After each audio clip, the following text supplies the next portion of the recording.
इस बीच दवा व्यापारियों के संगठन ने भारत के औषधि नियामक प्राधिकरण के उस नियम पर चिंता जताई है जिसमें for sale in India only label वाली दवा उत्पादकों के निर्यात पर प्रतिबंध लगा दिया गया है।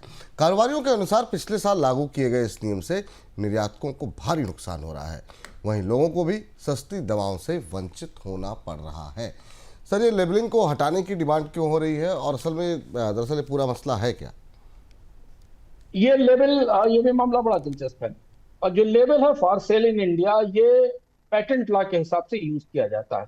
जैसे कि जिस देश के अंदर पेटेंट आपको मिला है वहां ही उस देश में आप उसे बेच सकते हैं नियमों के तहत। इस तरह से जो भारत में दवाएं बनती हैं उनका पेटेंट अगर भारत में है तो उन्हें भारत में लगाने बेचने की छूट है, और वो स्टिकर या वो सूचना इस पर लगाई जाती है। आप एक्सपोर्टर्स की मांग ये है कि अन्य बाजारों में भी इन्हें बेचा जा सकता है, सस्ती दवाएं उपलब्ध कराई जा सकती हैं, लेकिन कानून इसकी इजाजत नहीं देता। और इस वजह से जो कई बाजार हैं जहां पर सस्ती दवाएं पहुंचनी चाहिए, चाहे वो एंजाइम्स हो ऑटो इम्यून डिसीज की दवाएं हो, वो नहीं पहुंच पाती। तो भारत सरकार को ये शर्त हटानी चाहिए।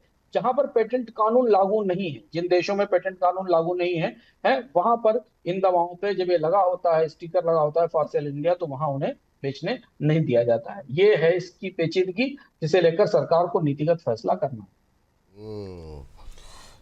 चलिए अब आगे बढ़ते हैं और टाटा सन्स के से जुड़ी खबर की बात कर लेते हैं। टाटा सन्स के बोर्ड में नॉमिनी डायरेक्टर की नियुक्ति को लेकर के अब विवाद बढ़ गया है। एक रिपोर्ट के अनुसार टाटा ट्रस्ट की एक बैठक में चैरिटी संस्थाओं के नियंत्रण के तरीके पर गहरे मतभेद उभर आए हैं। आपको बता दें कि बैठक से पहले टाटा ट्रस्ट के वाइस चेयरमैन विजय सिंह ने टाटा सन्स के बोर्ड से इस्तीफा दे दिया था। सर, ये है क्या पूरा मसला और इस ये विवाद के आगे और गहराएगा? क्या टिप्पणी है आपकी? टाटा सन्स में नया विवाद शुरू हुआ है। रतन टाटा की डेथ के बाद लास्ट ईयर 2 अक्टूबर में नोएल टाटा को चेयरमैन अपॉइंट किया गया था। अब जो विवाद नया आया है वो ट्रस्ट से नॉमिनेटेड डायरेक्टर को लेकर आया है। टाटा सन्स के बोर्ड में एक अधिकारी हैं जिनका नाम विजय सिंह है, जो भारत के पूर्व रक्षा सचिव भी रह चुके हैं।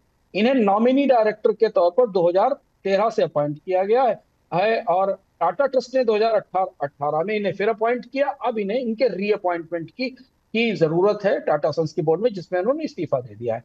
टाटा सन्स के बोर्ड में जो चार ट्रस्टी हैं, जिसमें महिल मिस्त्री हैं और प्रमित जवेरी हैं, जहांगीर हैं और दारियस खम्बाटा हैं, इन्होंने विजय सिंह के रीअपॉइंटमेंट का विरोध किया है और ये कहा है कि ये नियमों के विरुद्ध नहीं है, ऐसा माना जा रहा है। अब इसके बाद फिर विजय सिंह ने अपना इस्तीफा सौंप दिया था, क्योंकि उन्हें नहीं रखा गया था। अब जो मीटिंग हुई उसमें उन्हें शामिल नहीं किया गया है। माना जा रहा है कि ट्रस्ट के इन लोगों का, जो जिन लोगों ने आपत्ति की डायरेक्टर्स ने, उनका कहना है कि ये ट्रस्ट के अपॉइंटेड डायरेक्टर्स को रिन्यू करने का कोई तरीका नहीं है, और अब इसलिए बोर्ड में स्प्लिट दिखाई दे रहा है। विवाद कितना आगे जाएगा पता नहीं, पर ये महत्वपूर्ण घटनाक्रम है जिसमें अब हमने पहली बार लंबे समय बाद टाटा के साथ साथ इसके बोर्ड में किसी नए तरीके का विवाद उभरते देखा।